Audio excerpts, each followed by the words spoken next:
Welcome, Kadesha. I'm so excited to have you on this new podcast that I started last year to have a conversations about living healthy with MS. And you were in the book Beating Multiple Sclerosis, chapter 29. And I just want to do a little bit of follow-up to see how you are, and you can share what happened since with the audience. Yeah, for sure. Thank you for having me once again. And wow, a year ago, that's crazy to think. Um, I mean, not much has happened within the last year. I kind of go with there's always shifts with seasons, I find. There's seasons of my life where my MS could look a little worse than normal, so I'll kind of adapt to that. And then there's other seasons where it's like I'm living a life without MS. So yeah, not much has changed. I still do the same things that I spoke about in the book, like practicing mindfulness and meditation, and just living that kind of lifestyle to help thrive while living with MS. I want to dive in more deeper about this lifestyle and especially mindfulness because I find it's really important to adopt it and almost like completely change. Yeah. Yeah, for sure. It's almost like reprogramming your mind. I find that, when you're younger, your parents say Santa Claus is going to bring you presents on Christmas. So you believe it, and that's your reality.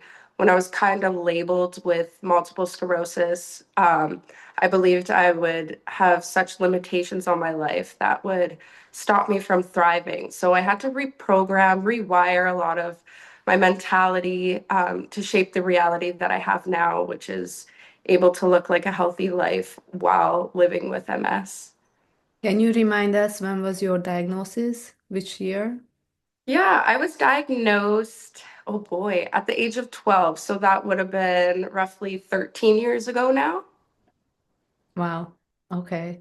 And you have 6, 7-year-old son? I have a 2.5-year-old son. He's Why doing am I, great. why am I remembering 7? Oh my God. You Sorry. speak to a lot of people, and I'm sure they have children too. So Yes, yes. But I knew you were a mom, and I was very amazed how you can handle the motherhood. And no, you were diagnosed way before me. So it was probably a lot of years learning how to cope with the diagnosis and everything. So tell me about the motherhood. The motherhood aspect of it is amazing. I think it actually encourages me to live a even more healthier lifestyle because that's something I would like to instill in my son as well. And I also want him to know, if there are some limitations or things that come up in your life that doesn't have to mean, you can't chase your dreams, you can't do what you want to do, you can't be healthy. Like there always is an option um, to live that way. And living with MS while being a mom, obviously you have children as well, so it does come with a bit of tricky instances, like, might have a bad MS day, and then you're like, oh man, how am I going to take care of my children? We just found ways to kind of work around that. Like maybe one day is a more relaxing day. We're watching movies or going for a light walk instead of big extravagant activities. So, yeah, motherhood is great. Motherhood with MS is still great, but definitely sometimes has its challenges. And what is a bad MS day look like for you? For me, a bad MS day would consist of a bit of like numbness and tingling, weakness on my left side. And sometimes me and my neurologist aren't sure if it's MS related or something completely different. But I tend to get these vision problems in my left eye and a very severe migraine, and that it's quite debilitating. So that would be a bad MS day for me. That's interesting. Do you know what causing it? I'm sure these days you are very intuitive with your body and you know everything what's going on. Yeah, that's very important to be able to check in with yourself and know what your body is telling you. I mean, I don't have all the answers. Sometimes new symptoms come up and I'm like, what the heck is this? But yeah, my neurologist said it could be something called an auroric migraine, or I might be saying that wrong.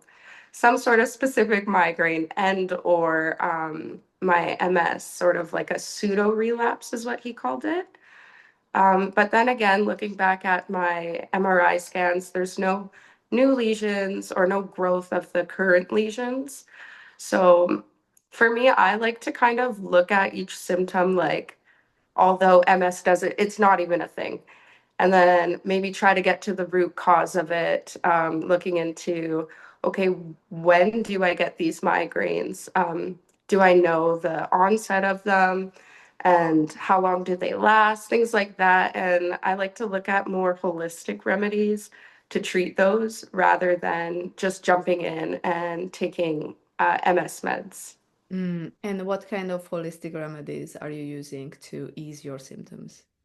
For me, I like a lot of essential oils, either that I could put in the diffuser or apply, and that helps a lot with the migraines. There's even some essential oils that help with soreness or like aches and pains on your body.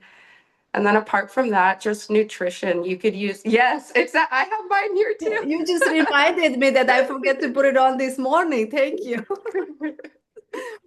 Oh, that's funny. Yeah, those are my favorite. And just apart from that, nutrition. So I'm not a perfect, healthy person. Like there are days where I like to, maybe have a bit of ice cream or let's order pizza.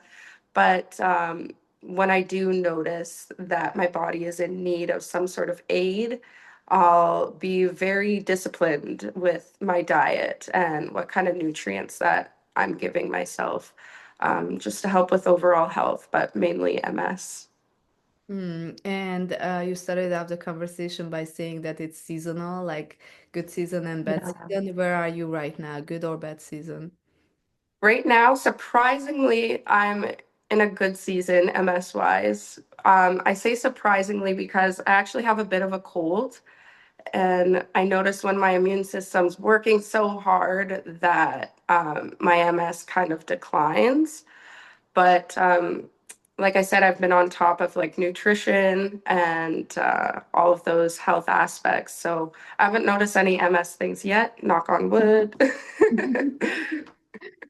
Are you frequently checking in? And is it like when you have a symptoms, do you instantly think about MS? Like, is it MS? Are you questioning it or not anymore?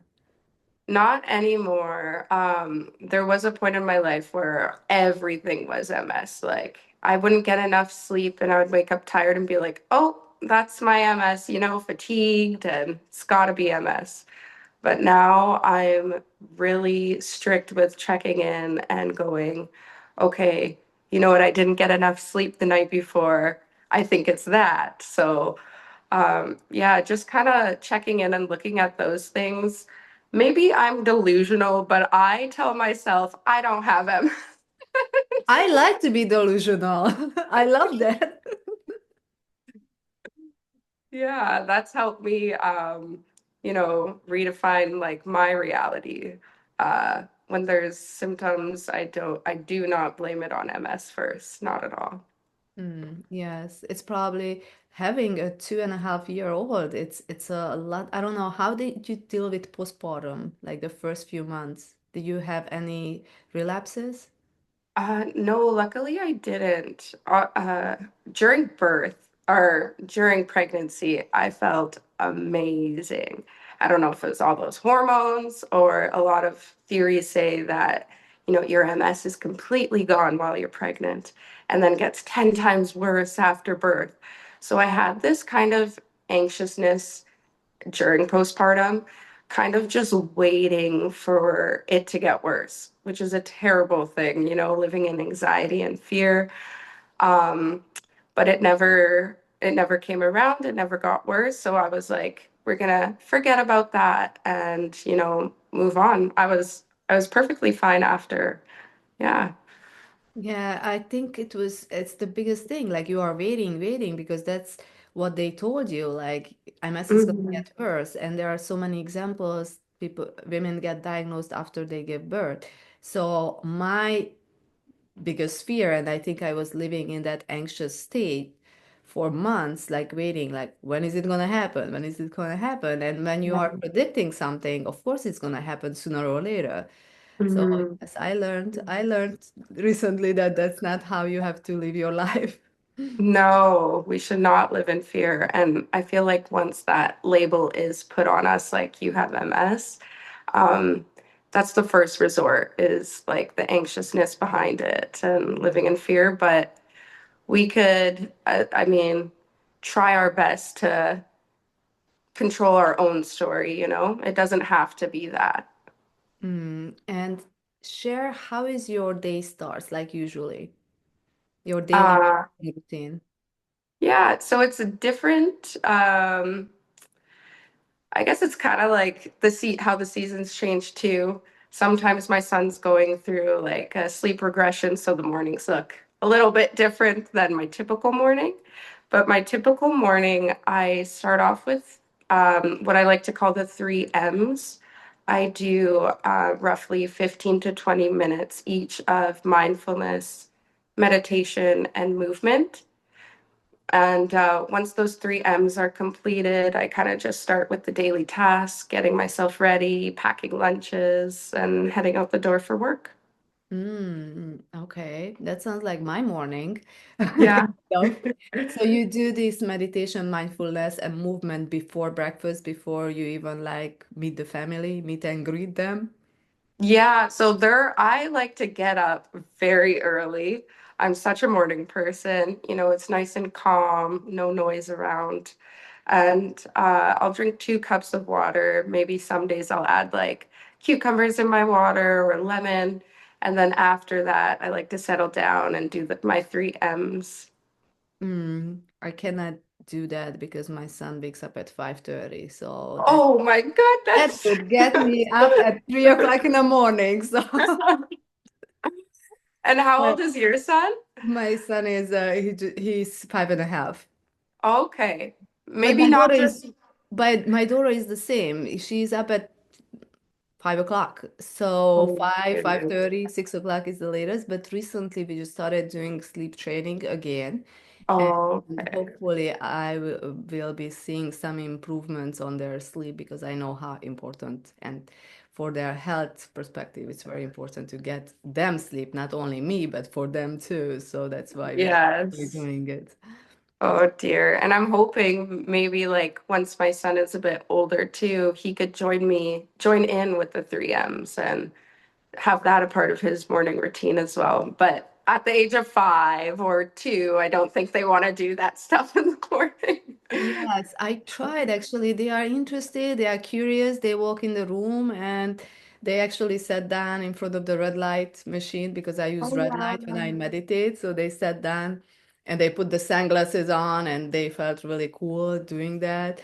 That So is so they cute. hold my crystals, smelled it. I'm like, that's not for smelling. You use the essential oils for smelling.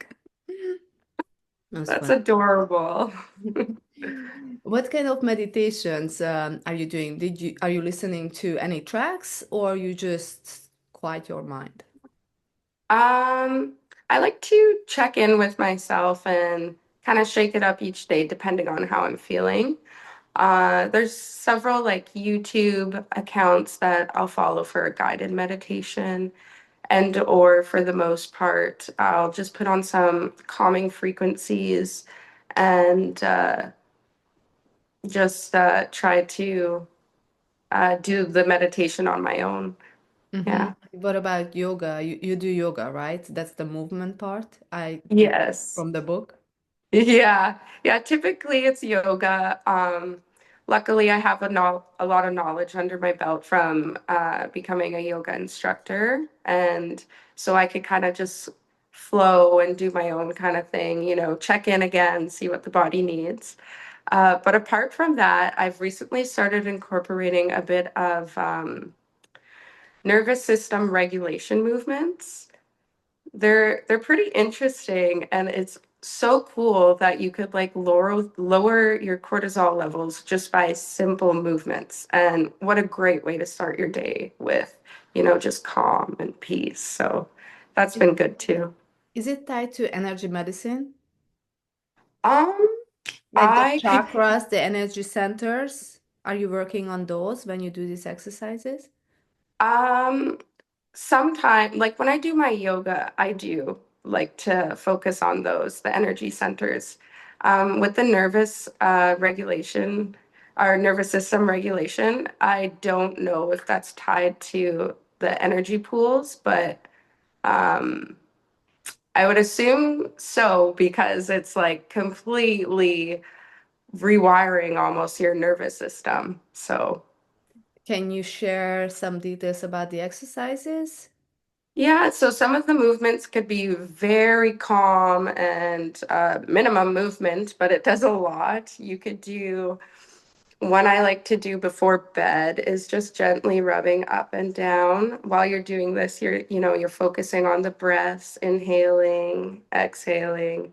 Another one is like tugging on the ears in certain points and then gently rubbing down the vagus nerve down here. And when I do these movements, I'm yawning like 10,000 times. And when you could release some sort of like emotion or yawn, that's when you know your nervous system is finally coming into like a nice state. Yeah. That's when I know my daughter is ready to sleep when she Yeah. starts yawning, like because that's like the last thing she does before she passes out. But it's interesting. So I I went to Joe Dispenza's seminar retreat Yeah. recently, and he finished his 3-day retreat by talking about the 7 energy centers. So I find it Mhm. very interesting because he's a neuroscientist, and at the end he brought everything back to chakras almost, like ancient Mhm. teachings. So I was so fascinated by this whole thing about, like, he's talking about breathing and how breathing is very beneficial before you go deep down to meditation.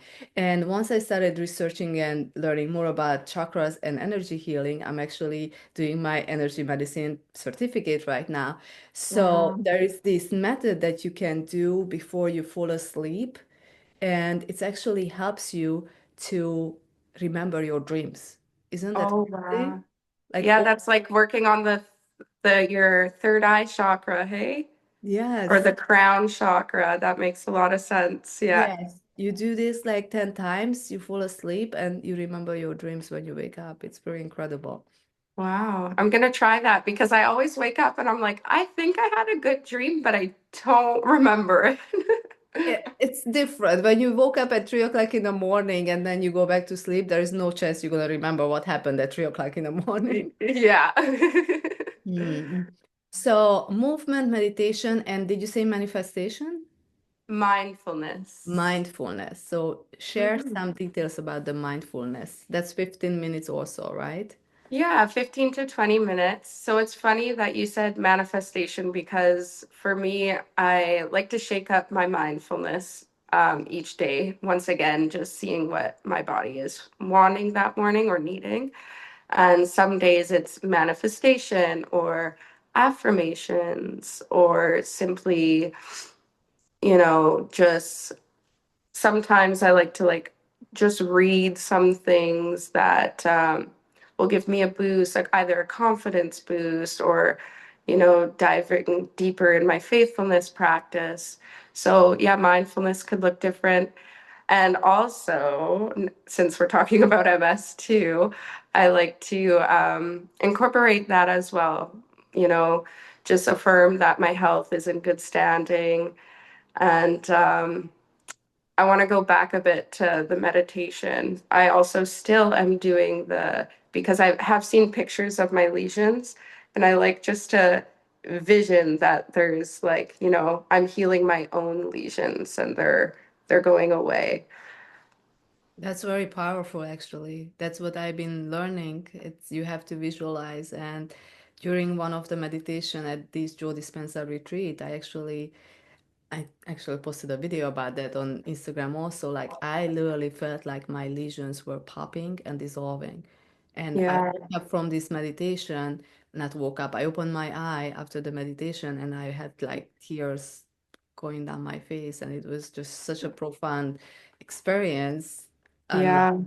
I didn't come here to heal, but I feel like I am very close in a way, like so Mhm. I made an appointment for my MRI next week, and I can't wait to see the next to each other from my 3 year before I did an MRI 3 years ago. So it's gonna be interesting to see the difference. Yeah, it's quite powerful being able to send like love and light to a place that, might feel so dark. And it gives you a lot of hope. And I hope your MRI scans come back even better and greater than before. Thank you. Yes, I know they will. I know for a Yeah, fact. they will. You gotta affirm Positivity. Yes. it. Is there anything else you would like to share? Um, I'm trying to think. I didn't want to prepare too much because I wanted to come off as my authentic self, but I would like to share for like people watching, it doesn't even have to be MS, it could be anything. I struggled a lot with limiting myself on dreams or aspirations in life because I was living with MS.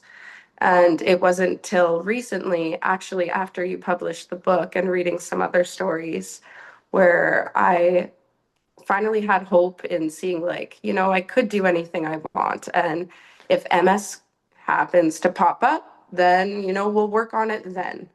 But for now, I'm just gonna keep on chasing what I want to, and there'll be no limitations set. So I hope, yeah, others could see that there's a possibility too. I love that. I love that. I feel like MS is, I said it so many times, it's just a diagnosis. It's like, it's an eye-opening that you have to change your life, but it's not something that, yes, you live with it for the rest of your life, but it doesn't have to be there every single day. Yes, I agree. That's beautiful. Thank you so much for being here. Thank you. And I can't wait to catch up with you soon. Yes, it was so nice talking to you, and thank you for having me. I wish you the best. I wanted to share something with you also and with the audience. I've been recording, I wouldn't call the second book, but because it's a video series, but I've been recording success stories, people who overcome or they feel like they overcome MS. So I just had a Mhm. recording this morning, and I think those, like you said earlier, the stories in the book are very inspirational. These videos are also going to be inspirational. So I just feel like it's my purpose in life to share all these stories, including yours, because it's changing so many lives. So thank you. Wow. No, thank you. You're doing amazing work, and I'm so happy to be a part of it. And I'm excited to hear the other stories too through the videos. Thank you.